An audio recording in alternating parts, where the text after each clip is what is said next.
నమస్తే BC news తో మీ ముందున్నది ఆనంద్ రాజ్ కుమార్. ఈనాటి వార్తల ముఖ్యాంశాలు. విజయవాడలో విలువలపై సదస్సులో విద్యార్థులకు సూచనలు చేసిన చాగంటి, తప్పు చేసినా క్షమించడానికి సిద్ధంగా ఉండే ఏకైక వ్యక్తి అమ్మ మాత్రమేనని ఉద్ఘాటన. రైతు పండించిన ప్రతి ధాన్యపు గింజను ఎలాంటి నిబంధనలు లేకుండా కనీస మద్దతు ధరకు కొనుగోలు చేయాల్సిందే వైసీపీ మాజీ ఎమ్మెల్యే కైలే అనిల్ కుమార్ డిమాండ్. తిరుచానూరులో వైభవంగా శ్రీ పద్మావతి అమ్మవారి కార్తీక బ్రహ్మోత్సవాలు. ఫలపుష్పాలతో రూపొందించిన మండపంలో అమ్మవారికి వైభవంగా స్నపన తిరుమంజనం. మరోసారి నోటుకొచ్చినట్లు పిచ్చిగా మాట్లాడితే పుచ్చలేచిపోతుంది. మాజీ మంత్రి నిరంజన్ రెడ్డికి తెలంగాణ జాగృతి అధ్యక్షురాలు కవిత ఘాటు హెచ్చరిక. మీరు జీవితంలో ఏ పని చేసినా అది మీ అమ్మకు ధైర్యంగా చెప్పగలిగేలా ఉండాలి. అమ్మకు చెప్పలేని పనిని ఎప్పుడు చేయకూడదు.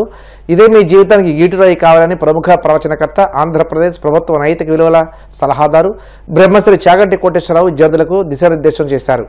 తప్పు చేసినా క్షమించడానికి సిద్ధంగా ఉండే ఏకైక వ్యక్తి ప్రపంచంలో అమ్మ మాత్రమేనని, అలాంటి తల్లిని ప్రతి ఒక్కరూ గౌరవించడం నేర్చుకోవాలని ఉద్బోధించారు. విజయవాడలోని తుమ్మలపల్లి క్షేత్రయ్య కళాక్షేత్రంలో విద్యాశాఖ ఆధ్వర్యంలో నిర్వహించిన విలువల విద్యా సదస్సుకు చాగంటి, మంత్రి నారా లోకేష్లు ముఖ్య అతిథిగా హాజరై ప్రసంగించారు. కుటుంబ వ్యవస్థ నుండే నైతిక విలువలు ప్రారంభమవుతాయని, ఈ విషయాన్ని ముఖ్యమంత్రి చంద్రబాబు తనకు గుర్తు చేశారని తెలిపారు. ఈ కర్తవ్యాన్ని అప్పజెప్పినప్పుడు గౌరవ ముఖ్యమంత్రి గారు నాతో మాట్లాడుతూ ఒక మాట అన్నారు. నైతికత అన్నది ప్రారంభం కుటుంబంలో ప్రారంభం కావాలి.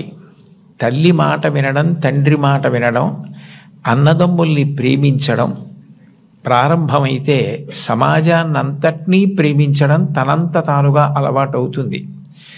ఇవాళ కుటుంబాలలో విలువలు తగ్గిపోతున్నాయి. కుటుంబ సభ్యుల మధ్య ప్రేమ, అవగాహన తగ్గిపోతున్నాయి. కాబట్టి మీరు విద్యార్థులను ఉద్దేశించి ప్రసంగాలు చేసిన, ఆధ్యాత్మిక ప్రవచనాలు చేసిన ఈ విషయాన్ని దృష్టిలో పెట్టుకుని కుటుంబ విలువలు పెరగడానికి దోహదపడేటట్టుగా మీ ప్రసంగాలు చేయవలసింది అని కోరారు. మొట్టమొదటిసారి ప్రభుత్వ పక్షాన జరుగుతున్నటువంటి విద్యార్థుల సమ్మేళనం కాబట్టి నాకు ఎవరు ఈ కర్తవ్యాన్ని అప్పచెప్పారో వారు నాకు చేసిన సూచనని నేను ఔదలదాల్చవలసి ఉంటుంది. కాబట్టి వారు చేసిన సూచనతోటే నా ప్రసంగాన్ని ప్రారంభం చెయ్యాలి అని నేను అనుకున్నాను. కుటుంబం అనేది భగవంతుడు మనకిచ్చిన గొప్ప వరం. తల్లి కడుపున పుడతాం. నిజానికి ఈ తల్లి కడుపున పుట్టాలి అని ఎవరు నిర్ణయించుకోరు. అసలు స్త్రీ అన్న ప్రాణి లేకపోతే ఈ సృష్టి లేదు. ఒకవేళ సృష్టి జరిగినా నిలబడే అవకాశం లేదు. స్త్రీ ప్రాణి ఎక్కడ ఉన్న లోకంలో బిడ్డల్ని కడుపులో పెంచుకోవడం, కడుపుని గర్భాలయం చేయడం, కన్న బిడ్డలకి పాలిచ్చి పెంచి పెద్ద చేయడం, అంత అవ్యాజానురాగంతో స్త్రీ చేసేటటువంటి త్యాగం లేకపోతే ఈ సమాజం. ఇది ఒక పవిత్రమైన బాధ్యత. నేను అనేక మంది వ్యక్తులను చూశాను. అందరూ క్యాబినెట్ ర్యాంక్ హోదా కావాలని కోరుకునేవారు. చాగంటి గారికి క్యాబినెట్ ర్యాంక్ ఇచ్చినా మమ్మల్ని మొదటిసారి కలిసినప్పుడు కనీసం ఇచ్చిన కాఫీ కూడా ఏం తాగల. ప్రభుత్వం పెడుతున్న వాహనం వాడలా. ఆయన సెల్ ఫోన్ బిల్లు కూడా గురువుగారే ఈరోజు కడతాం జరుగుతుంది. అలాంటి గొప్ప వ్యక్తి దగ్గర ఈరోజు పుస్తకాలు రూపొందించుకున్నాం. ఆ పుస్తకాలు మీ భవిష్యత్తు కోసం అందిస్తాం జరుగుతుంది. మట్టి కుండలాగా మారుతుంది, శిలా శిల్పం అవుతుంది, విత్తనం పెద్ద చెట్టు అవుతుంది. బడిలో పిల్లలకి చదువు, ఆటలతో పాటు నైతిక విలువలు అందిస్తేనే సమాజంలో ఏ మార్పు మనం ఆశిస్తున్నామో ఆ మార్పు మనం సాధించగలుగుతాం. అటామిక్ ఎనర్జీ గురించి అందరు తెలిసిన విషయం. ఆ ఎనర్జీని బాంబులాగా వాడితే హిరోషిమా, నాగసాగిలో జరిగిన విధ్వంసం మనందరం చూసాం. కానీ అదే ఎనర్జీని మనం విద్యుత్ తయారీకి వాడితే మొత్తం దేశాలే వెలిగించడానికి అవకాశం ఉంటుంది. అలానే పిల్లల్ని కూడా సరైన మార్గంలో పెట్టాల్సిన బాధ్యత ఇక్కడున్న ఉపాధ్యాయులందరిపైన కూడా ఉన్నాయి. మహిళల్ని గౌరవించాలి, పెద్దల్ని గౌరవించాలి. రైతు పండించిన ప్రతి ధాన్యపు గింజను ఎలాంటి నిబంధనలు లేకుండా కనీస మద్దతు ధర 1,790 రూపాయలు చెల్లించి కొనుగోలు చేయాల్సిందేనని, తేమ శాతం పేరుతో వేధిస్తే వైసీపీ చూస్తూ ఊరుకోదని పార్టీ రాష్ట్ర అధికార ప్రతినిధి మాజీ ఎమ్మెల్యే కైలే అనిల్ కుమార్ ప్రభుత్వాన్ని డిమాండ్ చేశారు. తాడేపల్లిలోని వైసీపీ కేంద్ర కార్యాలయంలో మీడియాతో మాట్లాడుతూ అసలే మొంతా తుఫాన్తో దిగుబడి తగ్గిపోయి రైతులు అల్లాడిపోతుంటే ఇంకో ప్రక్క కోత ఖర్చులు కూడా తడిసి మోపుడయ్యాయని వివరించారు. ఈ స్థితిలో రైతుల వద్ద దళారులు 1,400 రూపాయలకు మించి కొనడం లేదని, 40 కేజీలకు 1 కేజీ మైనస్ చేయడంతో మరింత తీవ్రంగా నష్టపోతున్నారని ఆవేదన వ్యక్తం చేశారు. రైతు రోడ్డు మీద కూర్చుని కుటుంబాలు రోడ్డు మీద కూర్చుని కన్నీటి పర్యంతం అవుతా ఉన్నారు. వాళ్ళు ప్రభుత్వం నుంచి వాళ్ళకి సాయం చేయకపోగా ప్రభుత్వం నుంచి ఇంకా బ్లాక్మెయిల్ చేస్తూ మధ్యలో దళారులను ప్రోత్సహిస్తూ ధాన్యం పండించిన రైతుల పరిస్థితి అగమ్య గోచరంగా ఉందని చెప్పి మీ ద్వారా తెలియజేస్తా ఉన్నాం. నిజంగా ఈ మధ్య తుఫాన్ వచ్చింది. తుఫాన్ వచ్చినప్పుడు ప్రభుత్వం యొక్క బాధ్యత ఏంటంటే వాళ్ళు ఎంత నష్టపోయారు, వాళ్ళు నష్టపోయిన దానికి పరిహారం ఇవ్వాలి, శాస్త్రీయంగా ఎన్యూమరైజేషన్ చేయాలి, వాళ్ళకి ప్రభుత్వం నుంచి ఎంత సాయం చేయగలుగుతామో ఒక భరోసా ఇవ్వాలి, రైతుని దగ్గరకు చేర్చుకోవాలి. కానీ ఈ రోజు వరకు ఈ ప్రభుత్వ పెద్దలు ఎవరూ కూడా నష్టపోయిన దానికి పరిహారం ఇంత ఇస్తామని కానీ మేము మీ విధంగా ప్రభుత్వం నుంచి మేము మీకు ఆదుకుంటామని చెప్పి ఒక్క మాట చెప్పిన పరిస్థితులు కూడా లేవు. ఆ ఎఫెక్ట్ ఏ విధంగా పడతా ఉందంటే ఇప్పుడు కోతలు స్టార్ట్ అయ్యి దాదాపుగా 10 రోజులు కావస్తా ఉంది. ఈ 10 రోజుల్లో దాదాపుగా ఒక 30% మొత్తం పంటలో 30% ఇప్పటికే కోతలు ఈ మిషన్ కోత ద్వారా కోసారు. అంటే ఇప్పుడు ఈ పరిస్థితి చూస్తే మీరు ఎన్యూమరైజేషన్ చేసిన దానికి ఇప్పుడు ఆ పంట దిగుబడికి ఎక్కడ కూడా పొంతన లేకుండా కనపడతా ఉంది. అంటే ఇదివరకు 40 బస్తాలు పండే ఎకరం 40 బస్తాలు పండే పొలం ఈరోజు 25 బస్తాలకు పడిపోయిందంటే ఆ తుఫాను రైతుని ఎంత బాధించిందో ఒకసారి మనందరం కూడా ఆలోచన చేయాలి. ఈ ప్రభుత్వం కూడా ఆలోచన చేయాలి. అంటే దాదాపుగా 15 బస్తాలు ఒక ఎకరానికి తేడా వచ్చిందంటే ఇంకా రైతు ఎందుకు పనికొస్తాడో ఒక్కసారి ఈ ప్రభుత్వం ఆలోచన చేయాల్సిందిగా మనం చేస్తా ఉన్నాం. అంటే చంద్రబాబు నాయుడు గారికి ఎప్పుడు కూడా వ్యవసాయం అంటే ఆయనకి ఇష్టం ఉండదు. ఎన్నికల ముందు చెప్పేది ఒక మాట, ఎన్నికలు అయిపోయిన తర్వాత వ్యవసాయం దండగా ధాన్యం పండించుకోకూడదు ఆయన ఏదో సింగపూర్ బ్యాంకాకో లేకపోతే ఏదో చెప్తారు. కానీ ఈ ఆంధ్రప్రదేశ్లో రైతన్నని గురించి పట్టించుకునే పరిస్థితి చంద్రబాబు నాయుడు గారికి ఏ రోజు ఉండదు. ఈ రోజు కూడా అదే విధంగా ప్రవర్తిస్తూ ఉన్నారు.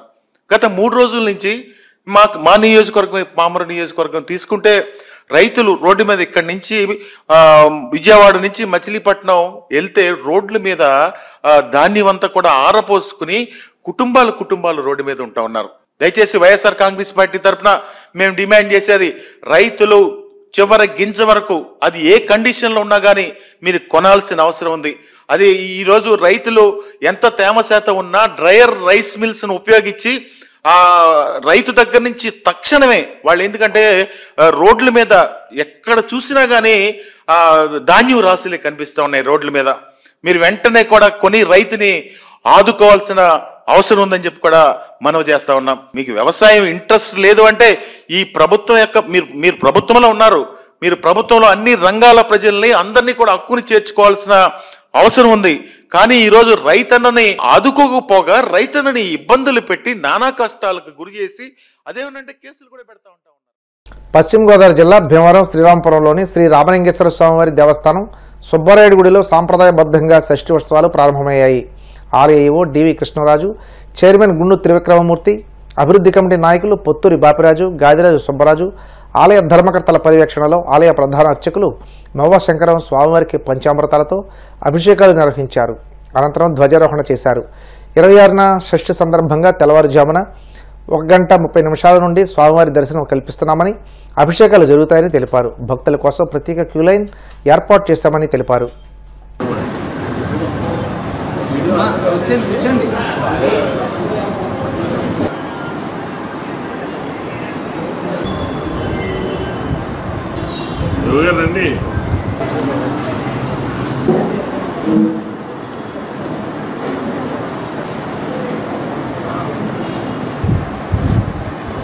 మరి భీమవరం 2వ పట్టణంలోని వేయించేసి ఉన్న సుబ్బారాయుడు గుడి పాత గుడిని తొలగించి దాని స్థానంలో మరి రంగరంగ వైభవంగా పునర్నిర్మాణం చేయడం జరిగింది.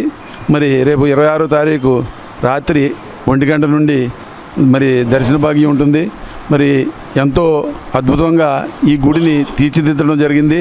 మరి భక్తులందరూ కూడా మరి ఆ రోజుని దర్శనం చేసుకొని తరించవలసిందిగా కోరుకుంటూ సెలవు తీసుకుంటున్నాం. శ్రీ వల్లి సమేత సుబ్రహ్మణ్య స్వామి టెంపుల్ పునర్నిర్మాణ కార్యక్రమం దాదాపు పూర్తి కావచ్చు వచ్చింది.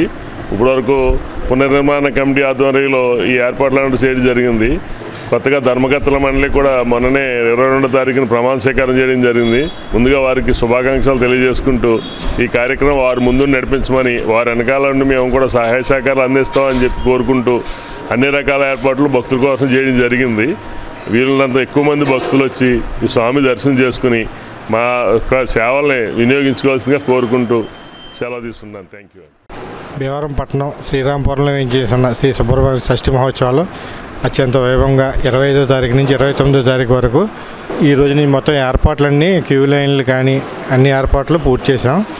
వాటర్ ప్యాకెట్లు భక్తుల సహకారంతో పాలు ప్రసాదం అన్నీ ఏర్పాటు చేసాం. హెల్త్ వాళ్ళు కూడా క్యాంప్ ఏర్పాటు చేస్తాం. వచ్చిన భక్తులకు ఎటువంటి అసౌకర్యం కలగకుండా అన్ని ఏర్పాట్లు చేశారు. కమిటీలు ఉన్నాయండి. ఉత్సవ కమిటీ, మన అభివృద్ధి కమిటీ మరియు ధర్మకర్తల మండలి వాళ్ళ సహకారంతో పూర్తిగా వచ్చిన వారికి ఏ విధమైన ఇబ్బంది లేకుండా పూర్తి చేసి శ్రీ స్వామివారి ఆలయానికి అందరూ వచ్చి దర్శించి తరించవలసిందిగా కోరుచున్నాం. మన భీమవరం పశ్చిమ గోదావరి జిల్లా భీమవరం 2వ పట్టణంలో వేయించేసి ఉన్న శ్రీ పంచాయతన సహిత పర్వతవర్ధిని సమేత శ్రీ రామలింగేశ్వర స్వామివారి దేవస్థానం అనగా మన సుబ్బారాయుడు గుడిలో రేపు 26వ తారీఖున షష్ఠి మహోత్సవ కార్యక్రమం జరుగుతోంది. కాబట్టి మన దేవాలయం 1922వ సంవత్సరంలో ఈ యొక్క నిర్మాణం జరిగింది. ఆ తర్వాత మనకి 100 సంవత్సరాలైన సందర్భంగా మరలా మన ఎమ్మెల్యే గారైన గౌరవనీయులు పులపర్తి రామాంజనేయులు గారి ఆధ్వర్యంలో ఈ యొక్క దేవాలయానికి పునర్నిర్మాణ కమిటీ వేయడం జరిగింది. వారి యొక్క ఆధ్వర్యంలో మన కొత్త గుడి చాలా అంగరంగ వైభవంగా చాలా సుందరంగా తీర్చిదిద్దారు వారి సహకారంతో. కాబట్టి చాలా మటుకు మన దేవాలయంలో కార్యక్రమాలు నిర్మాణ పనులు కూడా పూర్తయ్యాయి. ఈ యొక్క షష్ఠి 26వ తారీఖు ఉదయం బుధవారం నాడు 1:30 నుంచి స్వామివారికి దర్శనాలు ప్రారంభమవుతాయి. కాబట్టి ఈ యొక్క అవకాశాన్ని భక్తులు సద్వినియోగం చేసుకుని చక్కగా వచ్చి స్వామివారికి అభిషేక కార్యక్రమాలన్నీ కూడా స్వయంగా మీరు పాలు పోసుకుని స్వామివారి అనుగ్రహానికి పాత్రులయ్యి స్వామివారి కృపకు పాత్రులయ్యి ఈ యొక్క కార్యక్రమాన్ని జయప్రదం చేయవలసిందిగా కోరుతున్నాము. శుభం భూయాత్. బాపట్ల జిల్లా సంతమాగులూరు మండలం కొమ్మలపాడు గ్రామంలో నిర్వహించిన రైతు సేవలో కార్యక్రమంలో మంత్రి గొట్టిపాటి రవికుమార్ పాల్గొన్నారు. ఈ సందర్భంగా మాట్లాడుతూ కూటమి ప్రభుత్వ అధికారంలోకి వచ్చాక రైతులకు అండగా నిలిచిందన్నారు. నిరంతర విద్యుత్ సరఫరాతో పాటు ఇచ్చిన మాట ప్రకారం రైతులకు నగదు అందజేసినట్లు తెలియజేశారు. మన మండలానికి ఎంత టార్గెట్? మన మండలానికి ఒక 5 మందికి ఎలక్ట్రికల్ తైవాన్ స్పేర్లు అంతకుముందు పెట్రోల్ పోసేవాళ్ళం కదా, ఇప్పుడు ఏమన్నా ఎలక్ట్రిక్ తోటి చేయించాలని అంటున్నారు. అవి డ్రిప్ ఇరిగేషన్లు, rotavators, power tillers, drip కూడా ఇస్తున్నాం. డ్రిప్ స్ప్రింక్లర్లు, డ్రిప్ మనకి ఎంత కావాలంటే అంత ఉందా? డ్రిప్ కూడా రిక్వైర్మెంట్ ఉంది. ఇమీడియట్ గా అది కాదు మన 90% సబ్సిడీ ఓకే, ఈ సంవత్సరం రిక్వైర్మెంట్ ఉంది ఇంకా ఇవ్వలేదు అంటున్నాడు. అవి పేర్లు నమోదు చేసుకుని అది చూసుకో. పోయినసారి మనం ఇచ్చాం ల్యాండ్ ఎంజాయ్మెంట్ సర్టిఫికేట్ ఇస్తారు, మీరు వెళ్ళండి, ఆ సాకు చెప్పకండి. దీనికి డబ్బులు పడి అంటే ఎంజాయ్మెంట్ లో ఉన్నట్టే కదా డబ్బు పడితే. అందుకే వచ్చింది ఈ గ్రామం ముఖ్యంగా రావడానికి కారణం ఏంటంటే ఏదైతే మనం ప్రభుత్వం లబ్ధి ఉందో ఈ ఎంజాయ్మెంట్ లేదు, ఇనాం భూములు అనే సాగుతోటి మనం ఇవ్వట్లా. దానికోసమే మళ్ళీ డబ్బులు పెట్టడం కాకుండా అవి కూడా ఇవ్వాలని చెప్పడం వాళ్ళు ఎంఆర్ఓ గారి దగ్గర నుంచి ఏదైతే హక్కు కావాలో ఆ హక్కు తీసుకోండి, ఆ పత్రాల మీద రాయించుకొని తీసుకోండి, అవి కూడా చేపించేస్తాం. అది కాకుండా ఈ సంవత్సరం నీళ్లు కూడా మీరు చూడండి, గతంలో 5 సంవత్సరాలు ఎక్కడ కూడా ఒక్క కాలువ కూడా రిపేర్ చేయాలి. మన ప్రభుత్వం వచ్చిన తర్వాత సాగర్ మెయిన్ కాలువలే కాదు మైనర్లు కూడా రిపేర్ చేసిన ఘనత చంద్రబాబు నాయుడు గారు ప్రభుత్వం. మొదటిసారి మైనర్లు రిపేర్ చేయించాం. మనం మైనర్లు మేజర్లు ఎక్కడ కాలువ రిపేర్ ఉంటే అక్కడ చేయించాం. ఇప్పుడు మొన్న మధ్య 4 చోట్ల కాలువ మధ్యలో వర్షాలు ఎక్కువ ఉండి స్టోర్ చేసాం కాలువలు. మళ్ళీ ఏపుగా నాసు వచ్చిందంటే ఇమీడియట్ గా మన మధ్య మిషన్లు పెట్టి కూడా మన నీటి సంఘం అధ్యక్షుల ద్వారా మొత్తం అన్ని చోట్ల కూడా కాలువలు చేపించే కార్యక్రమం చేశాం అనమాట. ఈ ప్రభుత్వం అధికారంలోకి వచ్చిన తర్వాత ఏది రైతులకు అవసరం కాలువల్లో నీళ్లు అందించడం కానీ, పంటలకి నాణ్యమైన విత్తనాలు కానీ, ఎరువులు కానీ, మొన్న మధ్య ఎరువులు టైప్ ఉంటే ఇమీడియట్ గా దాన్ని రెక్టిఫై చేసి కేంద్ర ప్రభుత్వాలతో ముఖ్యమంత్రి గారు మాట్లాడి ఇమీడియట్ గా రెక్టిఫై చేసి ఎరువులు అందించే కార్యక్రమం చేశారు. డిఏపీ కూడా 1-2 రోజులు ఇంకా ఎక్కడైతే కొరవ ఉందో ఇందాక అధికారులతో మాట్లాడాను, అది కూడా తొందరలో అందించి ఏ ఒక్కరైతే ఎరువు పరంగా కానీ, ఇతరం పరంగా కానీ, స్ప్రింక్లర్ల పరంగా కానీ ఏ రకమైన ఇబ్బంది లేకుండా మనం అనుకున్న రైతు భరోసా కానీ ఇవన్నీ కూడా ఏది కూడా ఆపకుండా ఇమీడియట్ గా ప్రభుత్వం ప్రజలకు అందించే కార్యక్రమం చేస్తుంది. ఇవన్నీ చూసుకోండి. మన అధికారులు కూడా ఉన్నారు, సచివాలయం అధికారులు ఉన్నారు, అందరూ ఉన్నారు. ఈ వారం రోజుల్లో మీరు ప్రతి ఇల్లు టచ్ చేయండి. టచ్ చేసి ఎవరికి పడ్డాయి ఎవరికి పడలేదు, పడకపోవడానికి గల కారణం ఏంది, అర్హులై ఉండి పడిద్ది అని చిన్న చిన్న టెక్నికల్ మిస్టేక్స్ ఉంటే అది మీరు బాధ్యత తీసుకోండి. ఏ ఒక్క రైతు కూడా మాకు పడలేదు అనకూడదు. అర్హులైన ప్రతి రైతుకు కూడా డబ్బు పడాలి. కేంద్ర రాష్ట్ర ప్రభుత్వాలు ఇచ్చే డబ్బులు రైతులకు పడాలి, రైతులకు ఉపయోగపడాలి. ఇందాక మన కౌలు రైతులు ఇబ్బంది పడుతున్నారని చెప్పారు కదా, ఆ కౌలు రైతులు కూడా CCRC ఎక్కువ మంది కౌలు రైతులు వ్యవసాయం చేస్తుంది వాళ్ళ కాలంలో కనుక అది కూడా జాగ్రత్తగా వస్తే కనుక వాళ్ళకు కూడా కౌలు రైతులు కూడా చాలా కష్టాలు ఉన్నాయి. ఎప్పుడు ఈ డబ్బులు పడాలి వాళ్ళకు కూడా, మరి ఏమైనా డబ్బులు మిస్ అవుతున్నాయో చూసుకోండి.